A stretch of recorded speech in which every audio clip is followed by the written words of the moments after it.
Rouhani says Iran will keep producing missiles, state TV reports.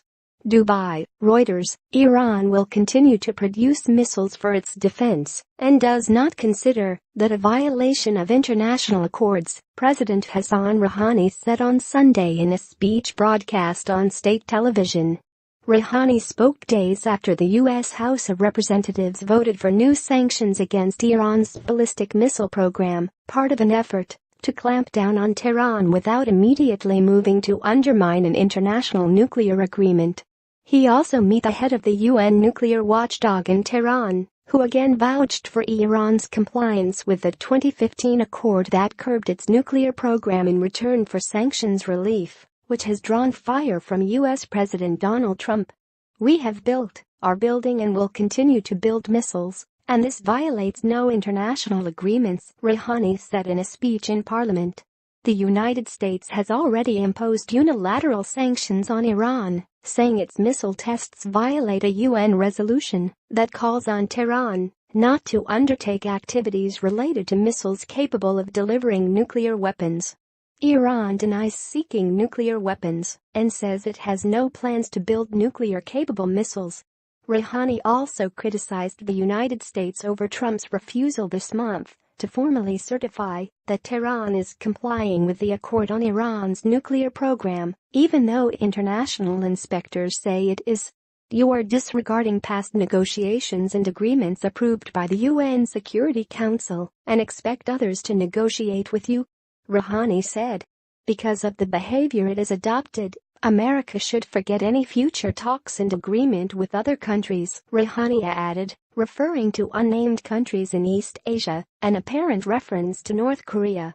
Yukiya Amano, the Director General of the International Atomic Energy Agency, IAEA, met Rouhani, President of the Atomic Energy Organization of Iran Ali Akbar Salehi, and Foreign Minister Mohammad Javad Zarif in Tehran, an IAEA statement said. Director General Amano reiterated that the nuclear-related commitments undertaken by Iran are being implemented and that the JCPOA represents a clear gain from a verification point of view, it said, using an abbreviation for the 2015 accord.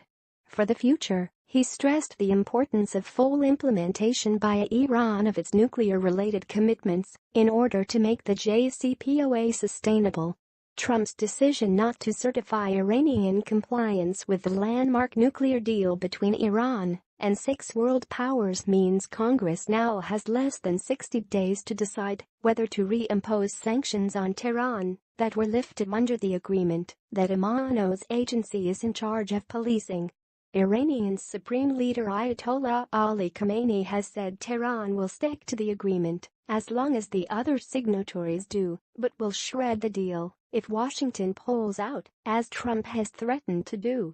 U.S. Ambassador to the United Nations Nikki Haley has pressed the IAEA to seek access to Iranian military bases to ensure that they are not concealing activities banned by the nuclear deal. Asked whether Amano had made any requests for new inspections, Salehi said after meeting Amano, "He has no request in this area," Iran state news agency IRNA reported. Salehi said Iran could resume production of 20% enriched uranium in 4 days, but did not want the Iran deal to fall apart. U.S. Defense Secretary Jim Mattis said on Saturday that he could not imagine the United States ever accepting a nuclear North Korea, and stressed during a week-long trip to Asia that diplomacy was America's preferred course. Reporting by Dubai Newsroom. Additional reporting by Michael Shields in Zurich. Editing by Nick McFly, Larry King.